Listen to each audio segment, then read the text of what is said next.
shall unanimously put the CC to task. And as a practice, Mr. Speaker, with this gross misconduct and negligence of his roles, I believe he should appear before the Committee on General Oversight so that he can answer these questions and tell this House how soon and how fast these resolutions shall be followed and dealt with accordingly. Thank you, Mr. Speaker, and I'm very much aggrieved with the failure of this officer to execute the resolutions of this House. I support the adoption of this report. Thank you. Majority Whip.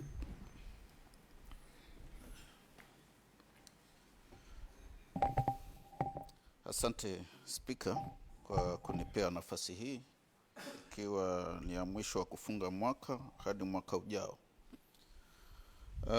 Mr. Speaker, mwanzo nachukua fursa hii kushukuru kamati ya implementation na uchunguzi walioifanya na kuleta ripoti ya ambayo inafaa kuchukuliwa hatua kwa haraka na ukali.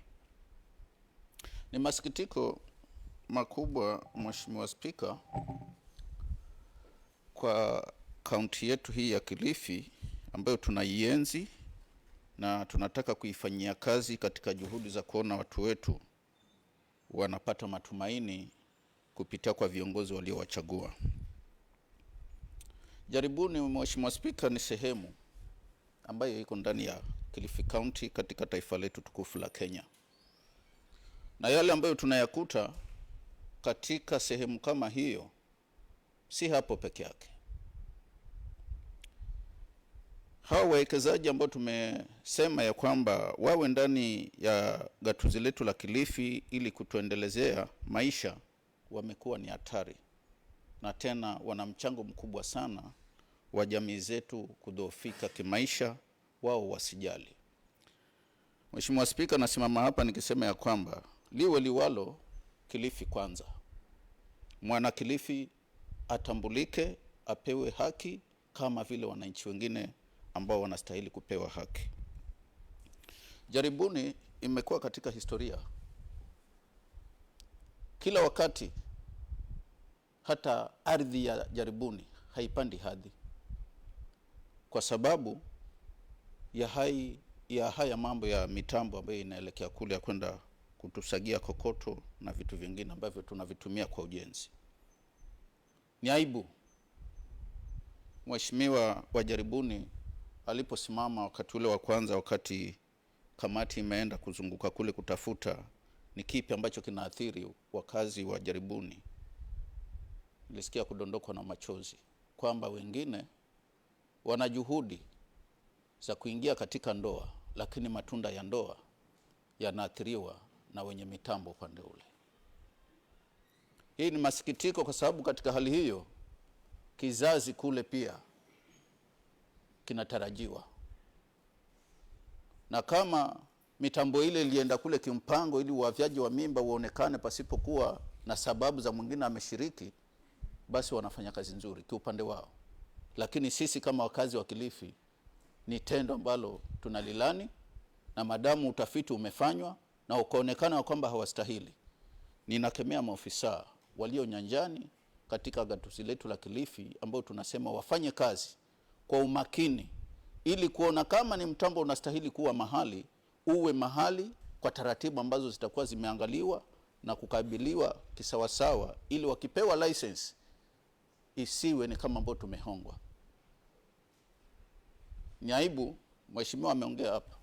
Pesa nyingi za county zinaingia katika mifuko ya watu. Na ukiangalia ule staff ambaye unamwangalia wewe kama staff wa kawaida, mtembelee kwake utaenda kuona si yule wa kawaida. Kwa sababu pesa nyingi haziingii katika mfuko wa county, zinaingia mifukoni mwao. Sasa katika hiyo hali ndio watu wetu wanaumia. Kwa hivyo mtu anauza maisha ya mtu akijijenga yeye. Ningeomba ile ripoti ambayo imeletwa hapa leo ichukuliwe hatua kali, na ikiwezekana hata kwa wawekezaji wengine wanapoingia wasipewe vibali mpaka hii kamati ya bunge ambayo inahusika na department hiyo kwenda kuthibitisha kweli hao watu wanastahili kupewa vibali vya ufanyi kazi ama ni namna gani. Na hii ni kwa sababu, Mheshimiwa Speaker, wengi ambao tunawapatia nafasi za ajira hawaangalii kufanyia kazi wana Kilifi, wanaangalia wakionekana ni bahati ile walioipata kupata kazi na kujisukuma kimaisha kama wao. Sisi tumekuja hapa kutumwa kuja kutetea wanajamii, na kila mmoja ambaye ataingia katika kitengo cha kusema ya kwamba ameajiriwa na county, tunataka ajitume kama mtetezi wa mwingine. Kwa hivyo ikifika wakati wa kwamba kunafanyiwa inspection, ningeomba kamati husika ya kila department iende kulingana na taratibu ambazo zinafaa kikanuni na sheria za kaunti hii. Mheshimiwa Spika, sitataka kuzungumza mengi, lakini naomba hii ripoti izingatiwe na ichukuliwe hatua kama inavyopasa, ili watu wetu pia nao wapate afueni ya kimaisha. Asante. Mheshimiwa Juma Chengo. Asante Bwana Spika kwa kunipatia nafasi na mimi kusisitiza jambo kulingana na haya ambayo tunazungumza leo hapa.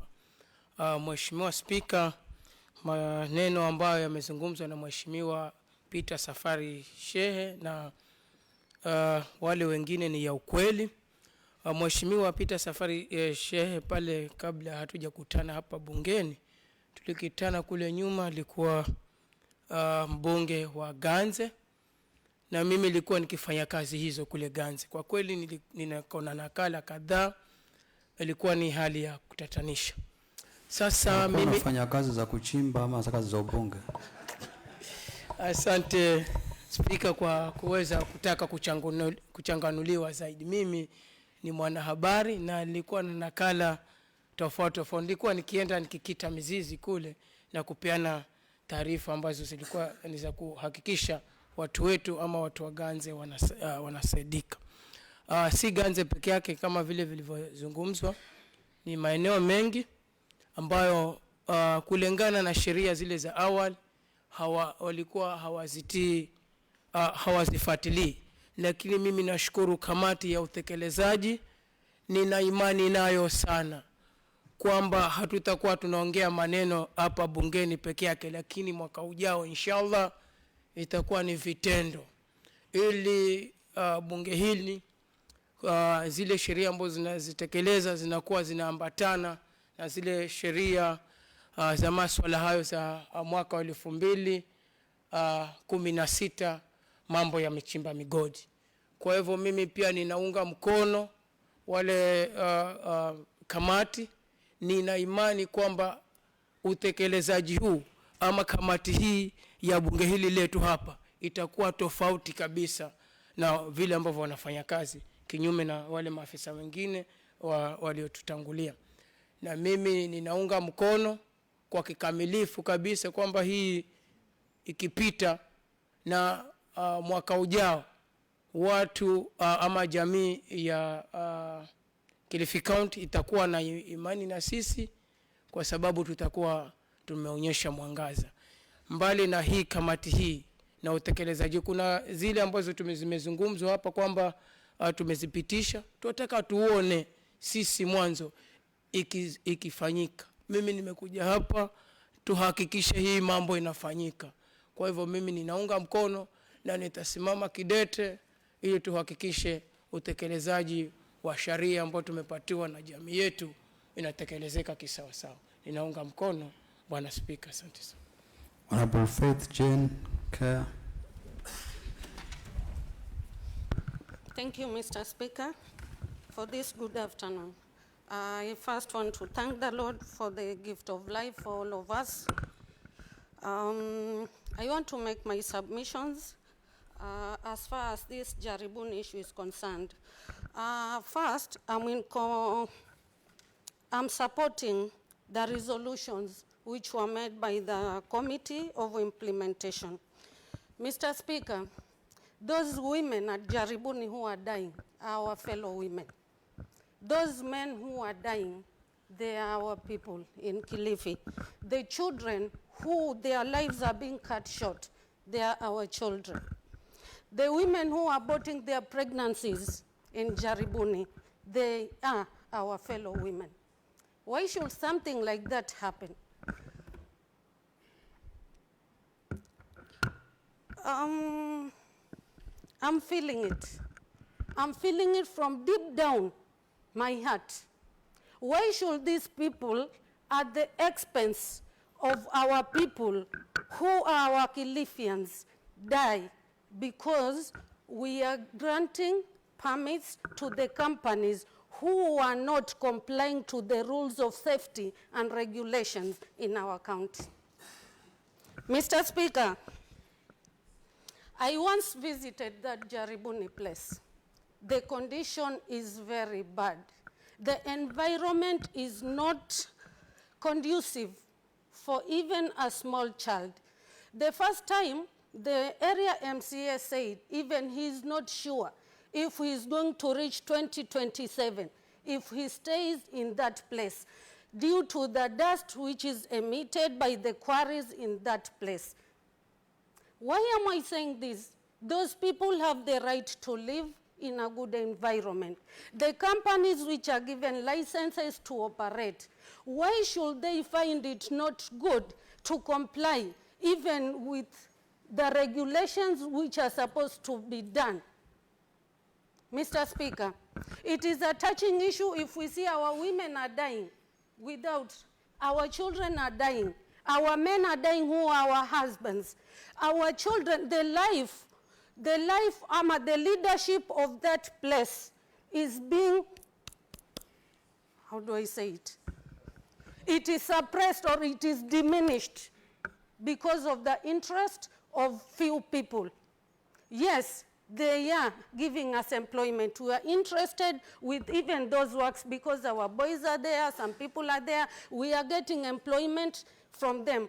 But as much as we need the employment, don't we need our community at that place? I very much believe we need our community. And hence, therefore, the recommendation has been passed by the committee, and compliance should be complied with immediate effect.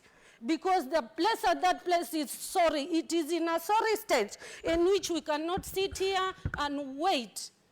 Whom are we waiting for to come and pass the regulation to be done?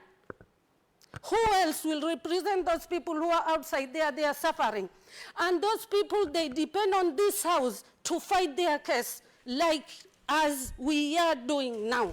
So my take, Mr. Speaker, it is a touching issue.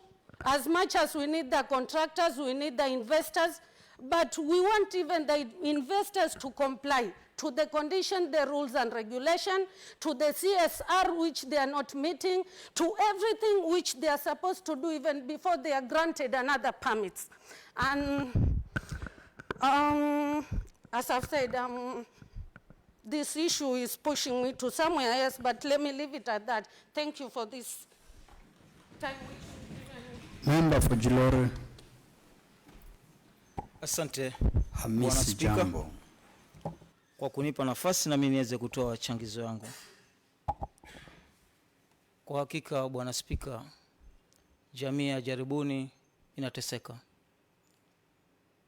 Kama nyumba hii inaweza kupeana mamlaka ama inaweza kusaidia, sote tuunge mkono hii ripoti ili tuweze kuokoa wale ndugu zetu, mama zetu walioko kule Jaribuni. Ukitazama zile makampuni ziko, kama mwenyekiti wangu alivyosema na kwa ripoti ambayo imenakiliwa, umbali wa kampuni na mahali shule iko ni umbali wa chini ya mita 50. Itakuwa kwa mandhari gani yule mwanafunzi anaweza kusoma ikiwa huku kampuni inaendelea kuvunja mawe ama kelele zile zinazofanywa na kampuni? Yuko msomi aliyesema kwamba elimu ndio silaha muhimu ya kubadilisha ulimwengu. Sisi leo tuko katika bunge hili tukufu, na tuko hapa kwa sababu na kwa muda. Wale watoto wadogo wa Jaribuni ambao ndio kuwa viongozi wa kesho wanakosa haki yao ya elimu kwa sababu ya makampuni yanayotengeza fedha. Si jambo la busara na si jambo la kufungia macho. Ni lazima tutazame kwa jicho lingine kuona kwamba tunaweza kuwapatia haki hata wale vizazi vya kesho, kwa sababu wao ndio viongozi watakuja kushikilia baada ya sisi kukaa hapo. kazi ngumu inayofanywa na wazee kwa maboma zao kumtengezea kura za baadaye bwana Peter Sheikh. Unakuta wamama wanaavya mimba baada ya kazi ngumu wazee waliong'ang'ana kutengeza watoto, inatoka bila kutarajia kwa sababu ya makampuni. Ni swala la huzuni. Sasa kama tuletwa hapo ulimwenguni kwa sababu tuje ujaze ulimwenguni, na kuna watu watengeza pesa sababu za kufanya mimba zitoke. Intervention here. Asante Bwana Spika. Ningelipenda mheshimiwa aliye kwenye sakafu atuelezee hii kazi ngumu ambayo wanasema wazee wa Jaribuni wanafanya ni kazi ya kuchimba mawe ama ni kazi gani? Nafikiri, asante. Kwa kumwelimisha ni kwamba kazi ngumu ni ya kutengeza watoto. Nilikuwa ninamaanisha.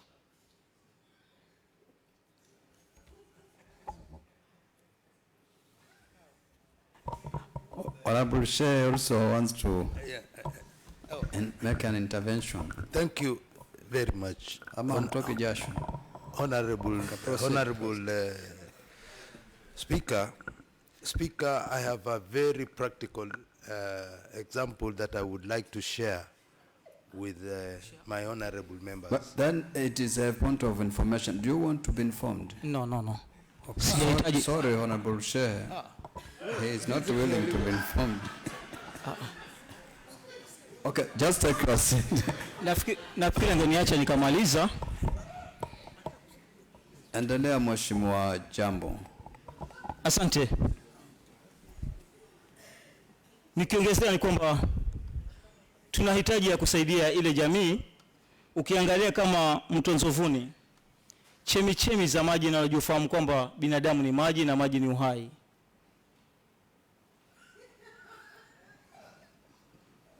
Chemichemi zote zile za maji zinaharibiwa kwa sababu ya makampuni.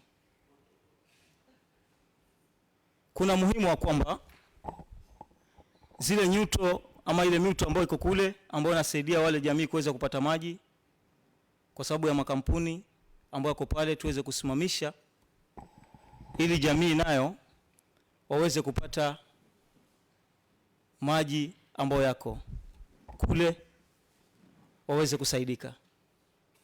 So ningeomba bunge hili ya kwamba ripoti hii ambayo imeweza kuletwa katika bunge hili tuiunge mkono ili jamii nayo iweze kusaidika kama jamii zingine katika ile Kilifi County yetu. Asante. Honorable Morris, member for Kuyuni.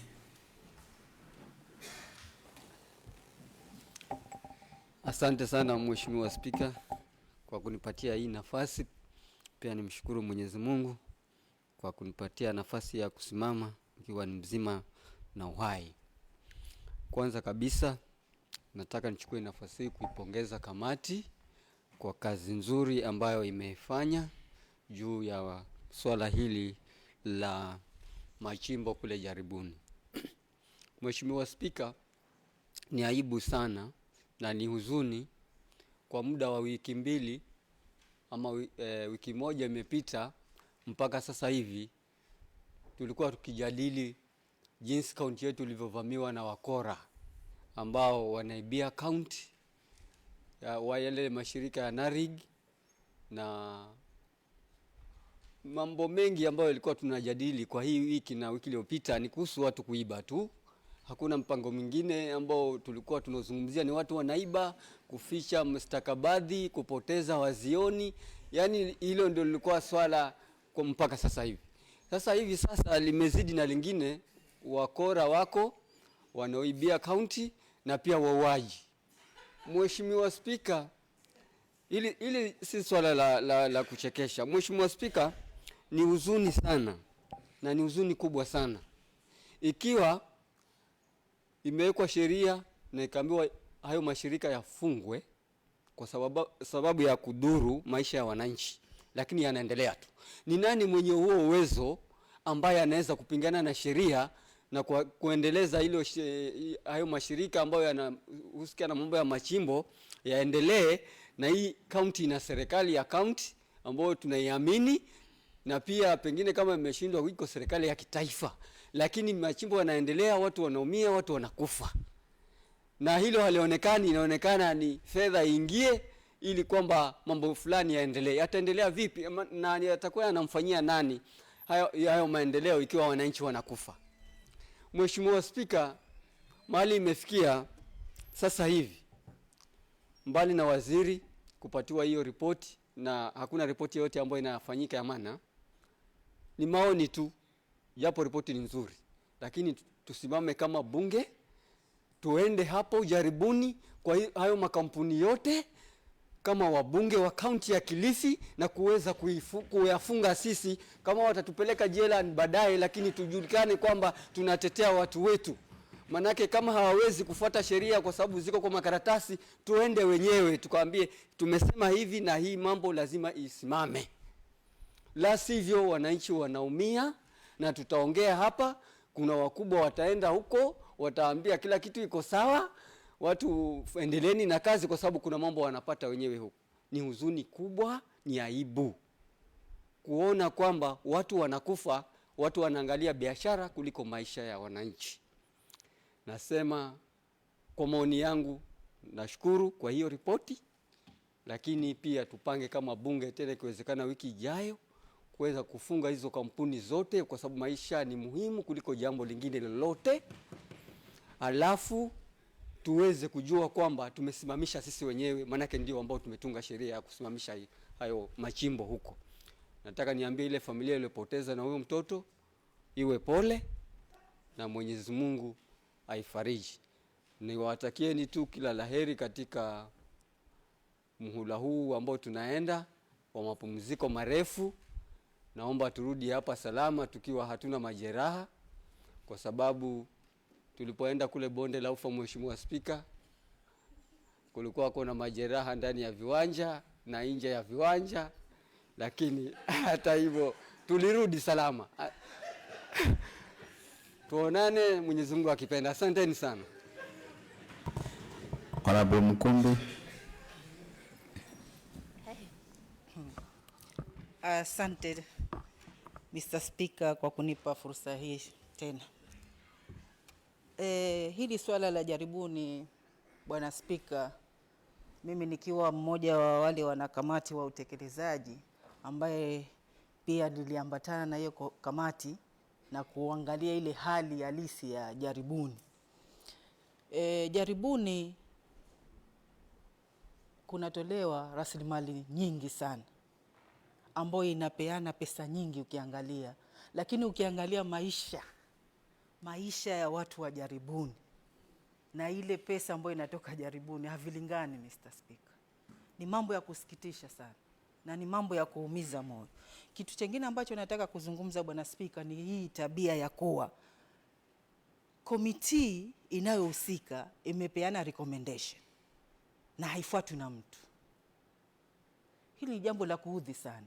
Yaani hii kamati na hawa wanakamati kukaa na kuandika hii recommendation na kupeana, walikuwa hawana kazi ya kufanya. Hata wewe ambaye unaambiwa kuwa ni ufanye hivi na hivi, hufanyi hata moja. Kwa sababu sisi kama implementation committee tuliangalia zile recommendation kama zilifanyika, na hakuna recommendation yoyote ambayo ilifuatwa. Ambapo sasa hiyo ni jambo ambalo wewe kama mwakilishi unajiuliza, executive ina shida gani, ama hawa mawaziri kabisa ina shida gani? Na saa nyingine nataka kuungana na Mheshimiwa Chengo ya kuwa nafikiri ikiwa hii kamati haiwatoshi, then walete katika ile committee ya general oversight hawa mawaziri, kwa sababu hii ni kama dharau. Hatuwezi kuwa sisi tunakuja hapa tunaeka resolution halafu wao hawafuatilii. Hili jambo nafikiri lazima tuhakikishe limesimama kabisa, ndio sisi kama bunge wajue sisi tuko na kazi ya kufanya na kazi yetu ya kufanya ni hiyo, na lazima sisi tukipitisha kitu hapa, na ikiwa wao ndio wafuatilie ama watekeleze, lazima watekeleze, Bwana Speaker. Hii ripoti ya kamati ya tekelezi mimi naiunga mkono sana, na kidogo nataka kukuuliza, ikiwa sisi kama kamati ya utekelezaji imefika hapa na tumeweka maamuzi yale ambayo tumeyaweka, na hao ambao wanastahili kutekeleza hawatekelezi, tuendapi pengine yani? Kwa sababu haya ni mambo ambayo yanasikitisha, Bwana Spika, na nafikiri sisi, na sijui ni muunge mkono huyu, kama hizi sheria tukitunga zifuatwe, twende tukazitekeleze huko ambako kuna hayo mambo yanayoendelea ambayo hayafai. Si tukitunga tunatunga na zinakuwa kwenye makaratasi na labda wanaona hawezi kuzifuata, tuende mpaka hapo. Kwa sababu swala lingine ambalo linauma sana ni ile shule na ile kampuni. Mimi natoka pale Kamberibe na kidogo niko mahali sehemu ambayo kuna blast tours zinafanywa na ile Simba Cement. Na wakati ukiangalia hao ni watu wazima tu wanakaa pale, itakuja kwa hao watoto wa shule. Wale watoto wa shule na zile blast. Na ni watu ambao kuna vitu vyenye vinaweza fanyika na ile blast ifanye kidogo, lakini kwa sababu wanataka kuwa na mali nyingi kwa pamoja, wakipiga wanapiga na kiwango ambacho hata hakiruhusiwi kisheria. Na tulipoenda na waziri, ama tulipokaa na waziri kabla hata hatujaenda, tulimuita sisi hapa, na tulipokaa naye na tukawa tunajaribu kumuuliza haya maswali, kwa sababu kuna kampuni imetajwa hapa, pengine jina lake ninalisahau, lilikuwa hawakupewa kibali, walikuwa wameambiwa wasifanye ile kazi, lakini utapata kazi inaendelea. Yani wameambiwa wasifanye lakini wanafanya. Hao ni kina nani? Na nasikia ni Wachina. Sasa Wachina kwa nini watatizi wa Kenya ambao tuko ndani ya jimbo letu, tuko ndani ya nchi yetu? Kwa hivyo nafikiri kuna mambo ambayo pia serikali yetu ya kaunti lazima waangalie na watilie manani, Bwana Spika, kwa sababu maisha ya watu ni muhimu zaidi. Wewe ukiwa kiongozi na unaruhusu watu wanakufa bure bure, wewe utamuongoza nani, Bwana Spika? Lazima ili swala tulichukulie na nguvu zaidi sisi sasa kama watungaji sheria. Na nataka nikomea hapo nikiwa na huzuni sana, kwa sababu maisha ya watu wa Jiribuni yako hali mbaya sana, Bwana Spika. Asante.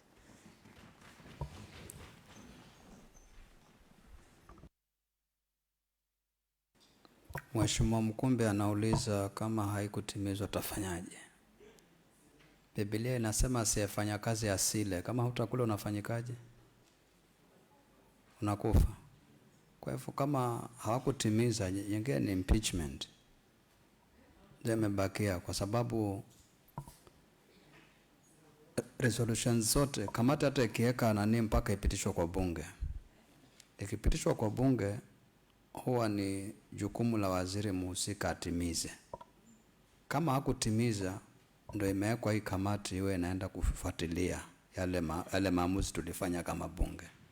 Kwa hivyo ikileta ripoti kama hii na ikipitishwa na haitatimizwa, ni kumaanisha ameshindwa na kazi. Kwa hivyo itakuwa ile jino niling'olewe.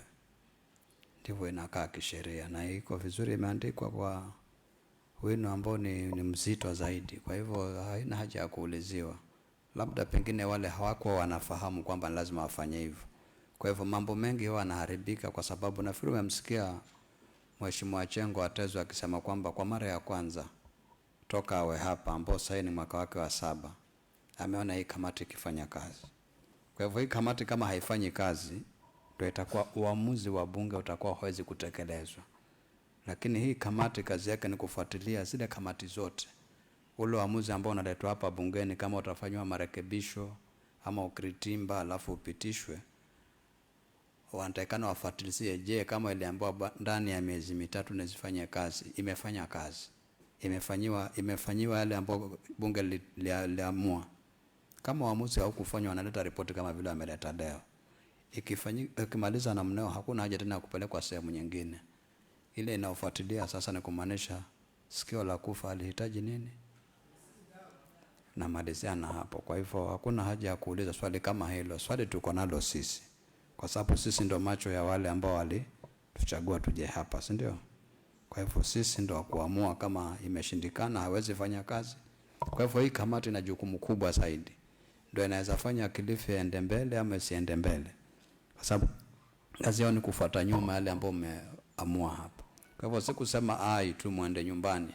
Ukisema ai pia inafuata nyuma. Mheshimiwa Ngome wa Mawesa.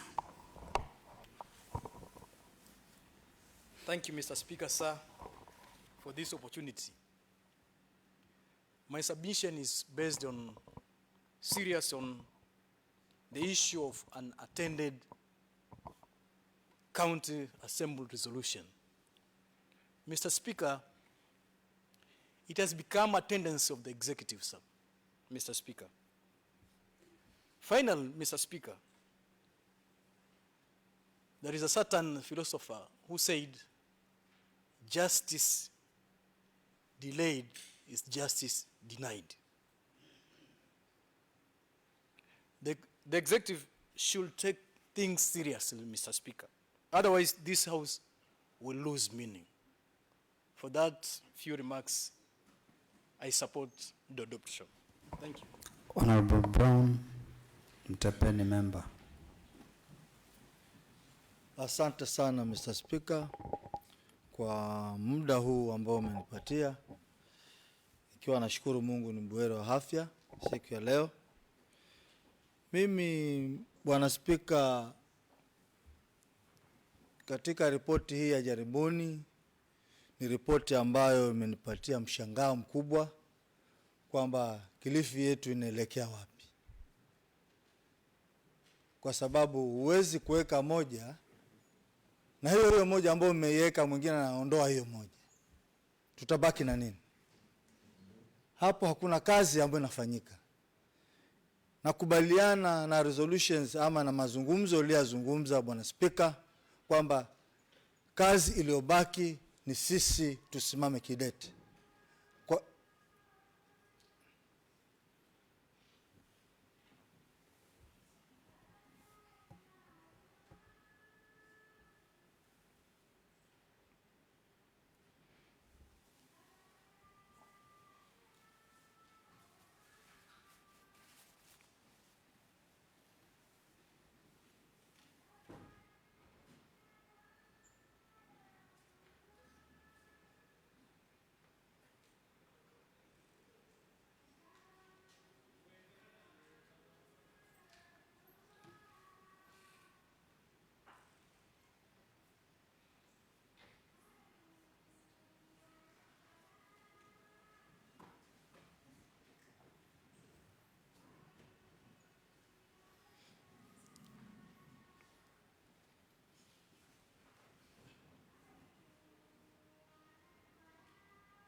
Asante sana Bwana Speaker.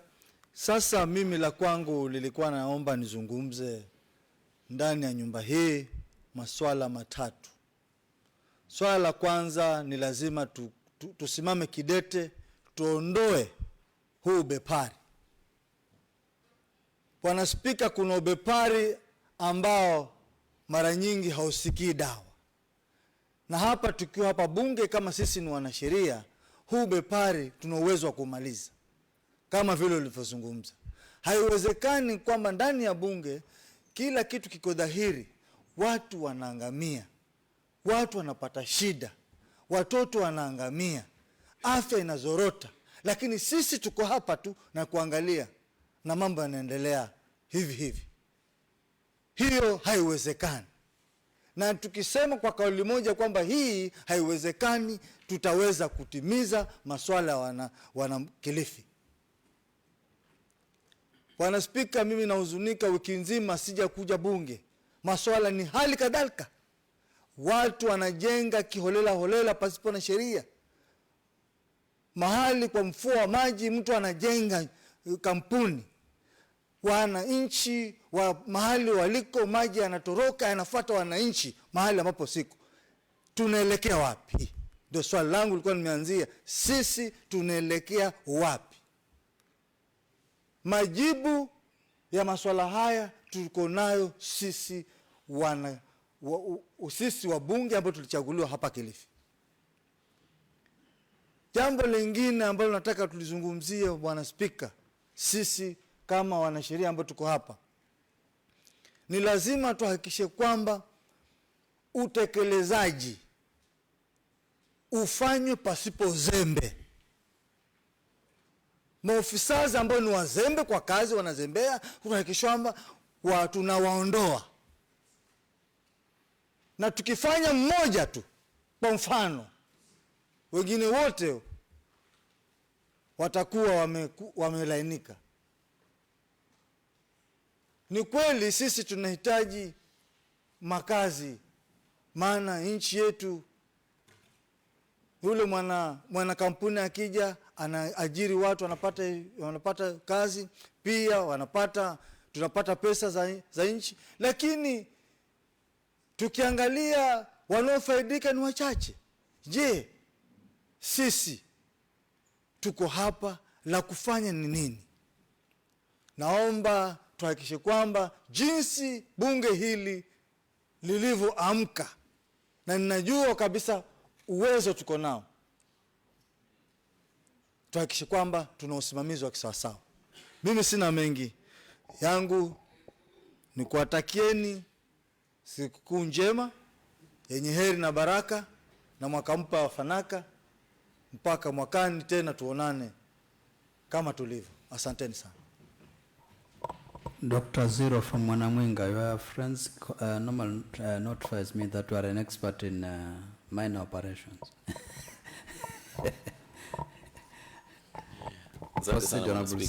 Asante sana unaspika kwa nafasi. Kwanza kabisa ningetaka nipongeze kamati ya utendaji kazi ikiongozwa na Mheshimiwa Changawa. Kulingana na ripoti ambayo tulipewa na ile ambayo wametusomea, ni kwamba wanafanya hii kazi bila uoga. Na mimi ningetaka niwapongeze kwa hii shughuli, najua ni ngumu. Na pia kama minority leader alivyosema, pia nitataka niwaambie pole kwa ile kazi nyingi ambayo mnafanya na mapato ambayo ni kidogo ambayo anaweza fanya mtendakazi yoyote. Kwa hivyo nafikiri chairman wa budget akafika, sisi kama kamati ya afya tulifika jaribuni. Kusema ukweli ni jambo la kuhuzunisha na ni jambo la kutamausha, na ni jambo ambalo pia tutaacha vinywa wazi kama kamati walifika kule na wakapenda mapendekezo yao, na kufikia sasa hayajafanywa kazi. Mimi naunga mkono ripoti hii, na ningetaka kuunga mkono mwenyekiti wa kamati hii kwamba ndani ya wiki 2 mabadiliko lazima yawe yameonekana pale jaribuni. Ni kweli watoto wanaumia kwa sababu zile kampuni zimejengwa karibu na shule, na pia mbali na hayo, kulingana yale masuala ambayo tuliweza kupata jaribuni, ni kwamba mbali na masuala ya shule, wakazi wa jaribuni wanaumia. Mheshimiwa Jama amegusia moja tu la kwamba wazee wanafanya kazi ngumu ili kwamba wapate watoto, lakini watoto wanaishia wakifanya nini? Wakitoka kabla siku zao hazijafika. Hilo jambo Mheshimiwa Spika ni la kweli, na tulilipata wananchi wakilizungumzia pale jaribuni kwa huzuni kubwa sana. Kwa mimi nasimama nikiunga mkono ripoti hii, na ndani ya wiki 2 tuone matokeo, na tuone mabadiliko, na kama kuna mabadiliko basi ile sheria ya bunge ichukue mkondo wake. Asante sana Bwana Spika. Our new convert, Emmanuel Baya, member for Marafa. Thank you so much, Honorable Speaker, for this opportunity. Thank you, honorable members, for the sincerity of contributions. Honorable Speaker, this is a matter of life and death, and I stand here to defend life. With that, therefore, I join the honorable member of Jaribuni to defend the life that is in threat in Jaribuni. We are elected members, and we are here to defend and implement the wish and willingness of our people. It is very sad that this House, with all the integrity, with all the powers that we have mandated, we have been given and mandated by the people of our respective wards, and then we pass something and it does not happen, or does not take place, or does not implemented.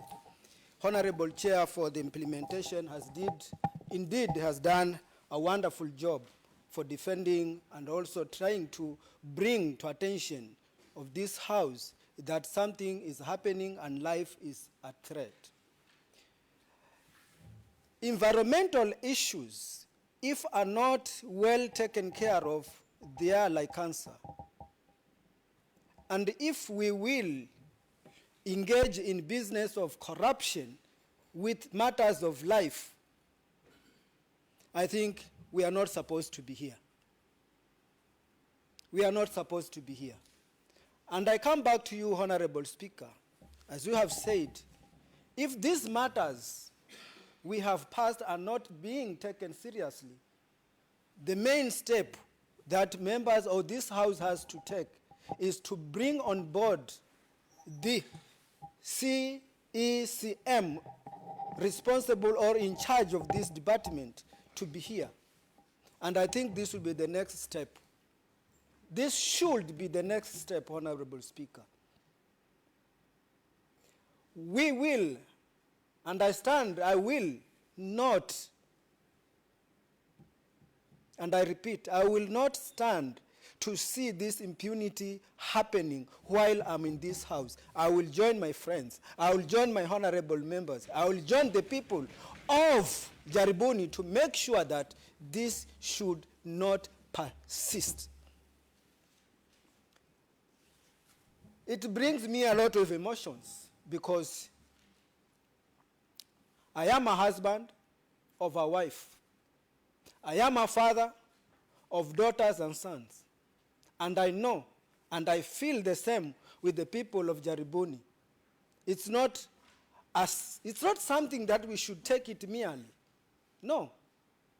If we mean the people of Jaribuni are trying hard to make sure that they achieve their biological and their mandate that were given by God to make sure this world is full, nobody, and I repeat, nobody should come here and start to undermine those powers of implementing that very noble action of bringing people to this world. It is very sad. All the environmental issues that are to be taken should be measured and make sure that the environment is peaceful and just, so that this action should happen without any objections, Mr. Speaker. No. No. So those who are standing there in objection, maybe in terms of corruption deeds, we are going to hunt, this House will hunt them. And I join the honorable member of Kakuyuni that if the CECM will not implement next week, even if we say tomorrow, we can implement it. The whole House Committee of Implementation can go there and we implement it.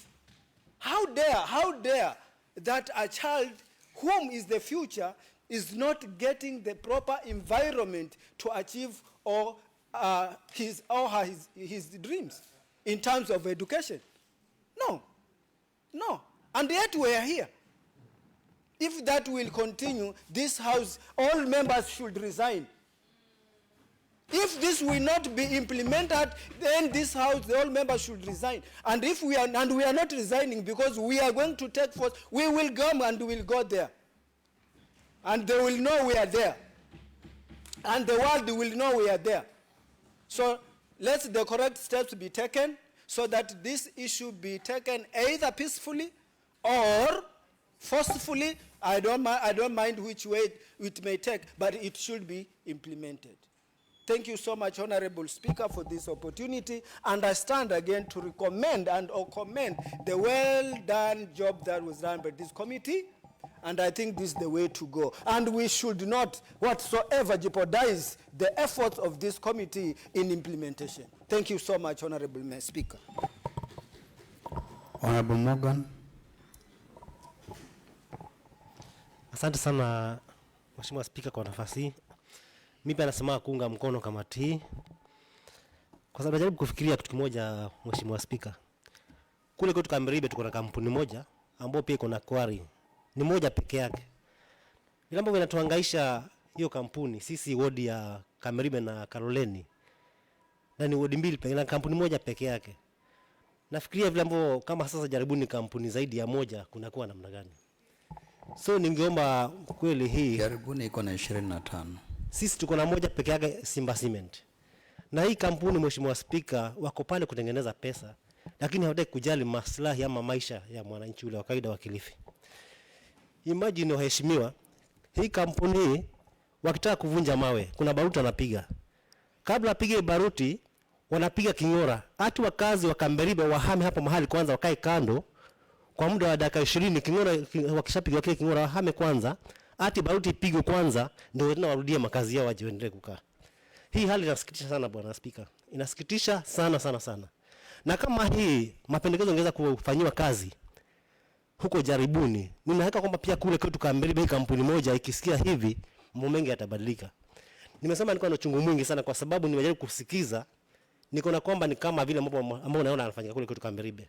Kwa hivyo nashukuru sana ikamati, nipongeza zaidi na naomba huu waziri wafuatilizie mambo, na kama haitafuatiliziwa kama vile mheshimiwa mwenzangu amesema Karisa, tujaribu kuungana sote tuende kule kwa nguvu moja kama bunge tuweze kuonyesha mfano bora zaidi. Nikijua kwamba ile bunge ambalo lilikuwa hapa katuli mwingine mambo mengi kama haya yaliletwa lakini hawakuyafuatilizia kwa yamaliza au yapuza, na singependa hili bunge letu pia nalo liwe mfano kama ule mwingine.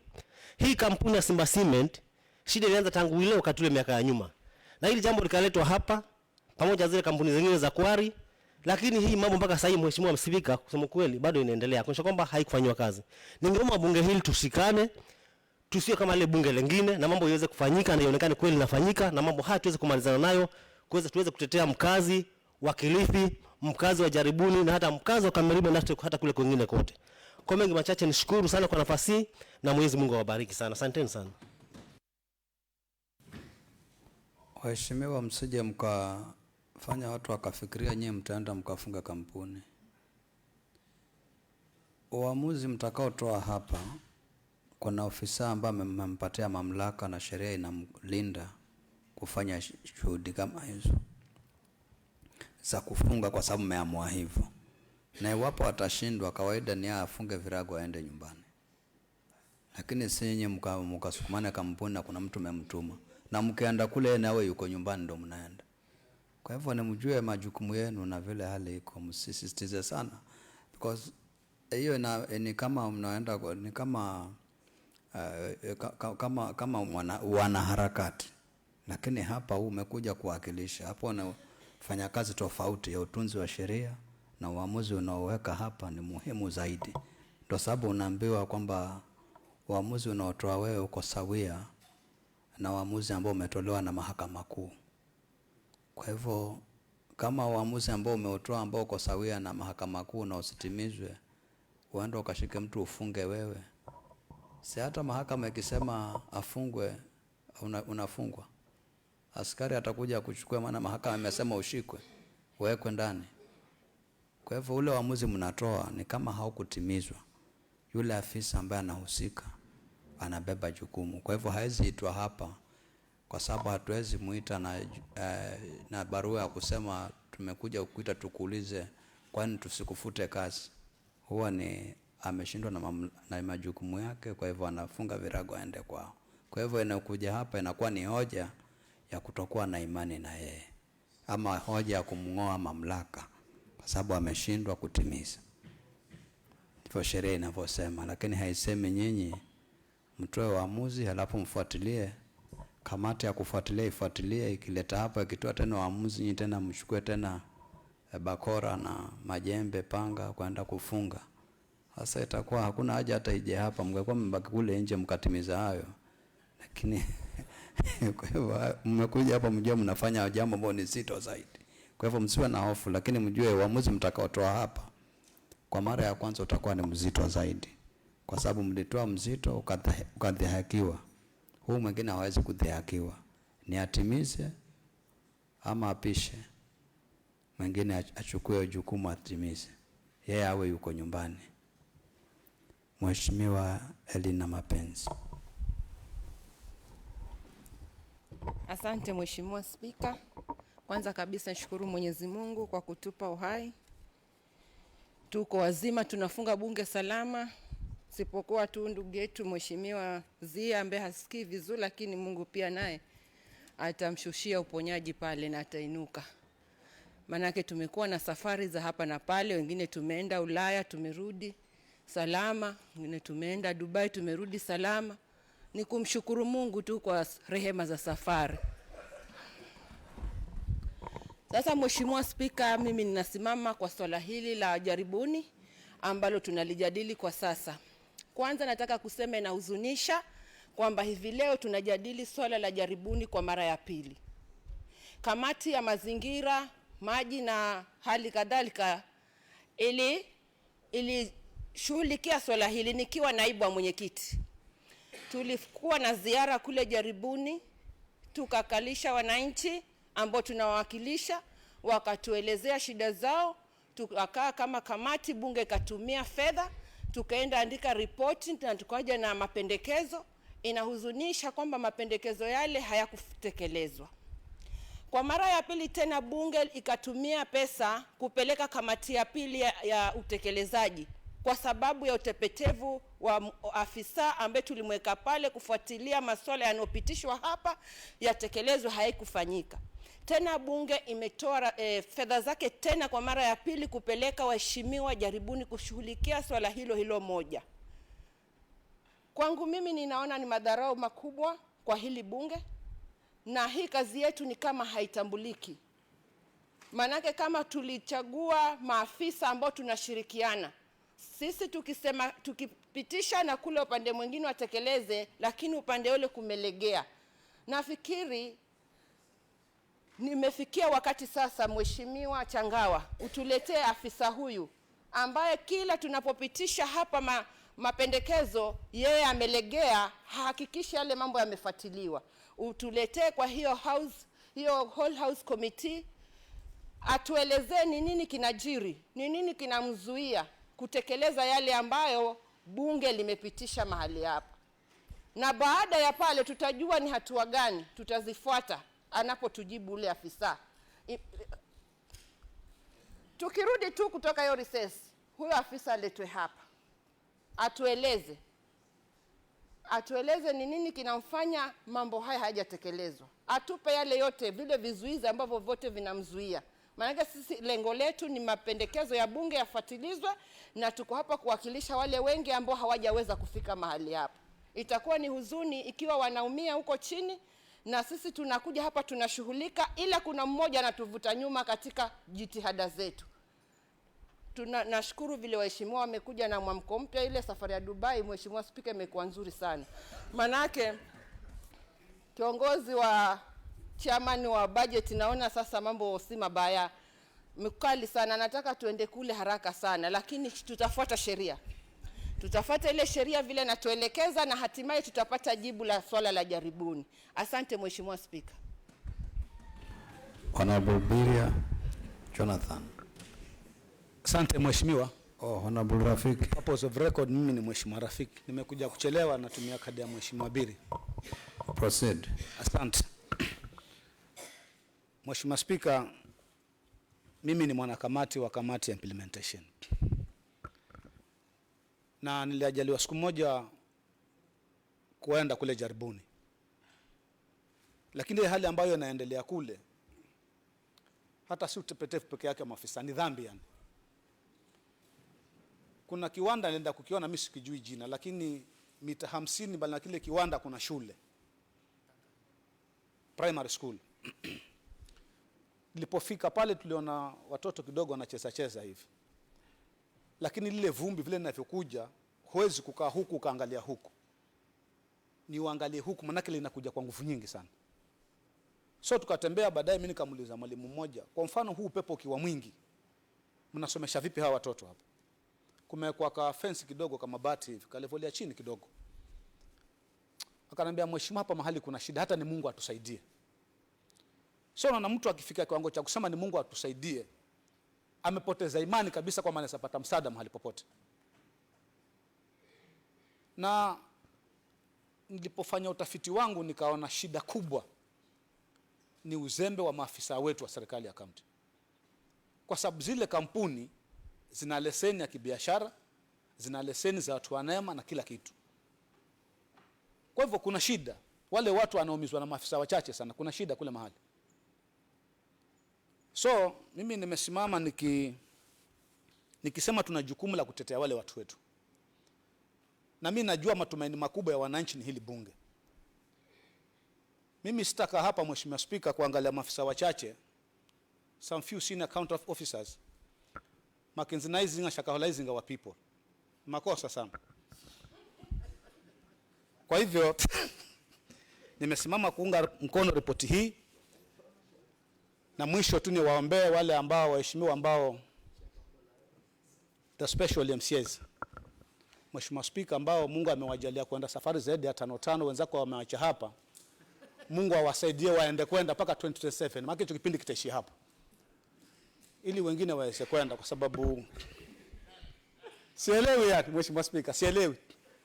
So mimi nataka kuwatakia mwaka ya Christmas njema, mwaka mpya mzuri wenye mafanikio. Mungu atuajalie na afya njema, tukutane tena hapa mwakani Mungu akipenda. Mimi niko nyumbani pale mnajua, kwa hivyo mtu akinialika, Mheshimiwa Speaker, mimi nitakuwa napatikana. Asante. Let the mover respond. Honorable Changawa, please. Thank you, Mr. Speaker. I want to thank all members who have contributed towards the same motion. And again, all those who have not gotten a chance to contribute, but hoping they are going to contribute positively when you pose the question. With that few remarks, say thank you, Mr. Speaker. Honorable members, I put the question that this House adopt the report of the Implementation Committee on the status of implementation of the Assembly resolution on massive environmental degradation by quarry operating companies in Jaribuni Ward laid on the table of this House on the Tuesday, 5th December 2023. As many as of that opinion say aye. As many as of contrary opinion say nay. The ayes have it. Next order. Order number 10, Bill, the Kilifi County Finance Bill 2023, first reading. The Kilifi County Finance Bill 2023, a bill for an act of County Assembly of Kilifi to provide for the various taxation, imposition of taxes, charges for services, and other revenue-raising measures by the county government, and for matters incidental to thereto. Thank you, Mr. Speaker. Before we go to the last item, from the report from the chair's, from the communication from the chair I've issued today, it does not affect the Budget and Appropriations Committee supplementary budget 1 of 2003-2004. We will be meeting, we'll have a brief meeting with the chair and the secretariat to decide on the days on how when we'll be concluding the issues of the supplementary budget, possibly before Christmas. Again, we will conclude together with the report of the committee on the general oversight. I believe you all remember that tomorrow we're going to have a special meeting to deliberate on the issues of the committee on the general oversight. So after that, we'll take a retreat to write a report, which will make a resolution the same day. We'll be resolving the supplementary budget one of 2002 to 2003. And maybe to put it clear in the record, the issues that we'll be deliberating on tomorrow is in regards to the committee on sports, the department of sports on the supplementary budget of 2022-2023, vote head 3111109. We'll be deliberating on that tomorrow. So members, make sure that you avail yourselves and be assured that we are going to conclude this matter before the end of this year. So before we go for Christmas, we'll have made the determination. Thank you. So can proceed to the last. Yes, clerk.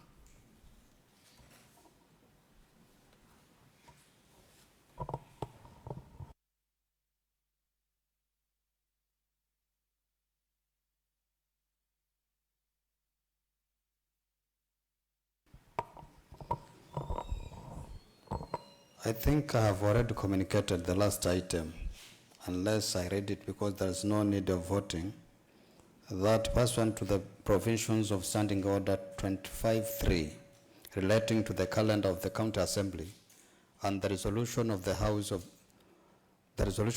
of Monday 13th February 2023, the Speaker notifies that upon the rise of the House at the appointed time today, regular sittings will resume on Monday, 12th February 2024 at 2:30 p.m.